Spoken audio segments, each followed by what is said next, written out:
cha kik chak timre. Ani luonga Lucas Ngonga, chairman mar National Council of Spiritual Churches in Siaya, Alego, Usonga County, sub-county I mean. The council utingo kanisini mang'eny mopogore opogore to kanisa en kar lemo kendo en kar yie kama oganda duto dhie, obed ni jasiasa, obed ni en japur, en injinia, en japuonj, ng'ata ng'ato yie ni mondo dhie kanisa. Kendo muma wachonwa ni jogo maricho mondo dhie kanisa mogilokre gibed jok mabeyo.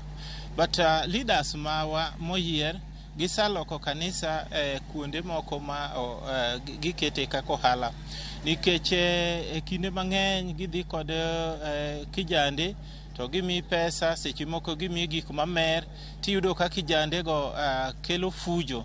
Koro wakondem gik mosabedo katimre kanisini mamoko kod gik ma josiasa mamoko osabedo katimo gin ok gin gik makare, nikech kanisa en kamoro matakatifu, en kamoro maler, en kamoro ma miyo oganda puodhre, kendo kata na jok marichogo oripo dhi oyalni gi Nyasaye mondo gibed jok mabeyo, kata mna jotendwago oripo yalni gi Nyasaye mondo gibed jotelo mabeyo makatiyo to tiyo kuom ng'uono mar Nyasaye. Iwacho ni telo maber iyiero gi Nyasaye, to wasaneno ka ng'eny jotelo ok gin jogo ma wach Nyasaye nie igi. Kuom mano gimoripo gitim, gilokre to kendo giwe chike moko mege nyieo kijande.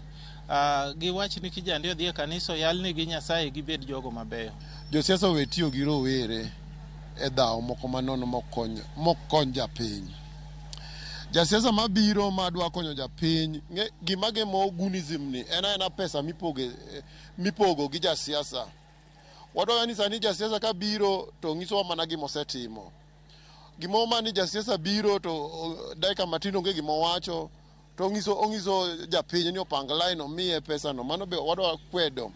Biti wach sera gi gimidwa tiyo ne japiny mondo japiny oyieri. Sani entie pesa mo maringo kabisa e piny Kenya ka ma josiasa tiyogo. Ma okidwa ni jasiasa wadu mapiem kodi owach ne olos gi japiny. Mano be wapingo, gine ma gimedo gemo shida mar dhawo gi. Ma kineno jasiasa ochung' to idwa ni goye gi kidi, idwa ni pinge. We ng'ato wach sera ne, we ng'ato wach gima odwa lokogo Kenya. Wae uru wach mar ginene pesa ichiwo ni ema gemo shida gi. Wakwaya hinya kod wuoyo mamuol ahinya. Kata wan josiasa bende matiyo gi rowere gi, wabeja ka warangre to gima watimo ni ber kose rach.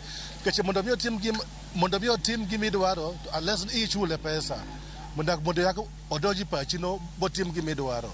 Ko kichule pesa ok dotim gimidwaro.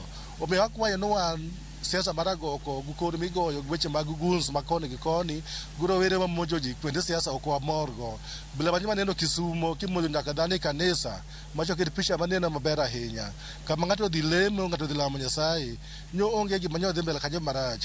In fact jomoko nyon kata gasede manyo waneno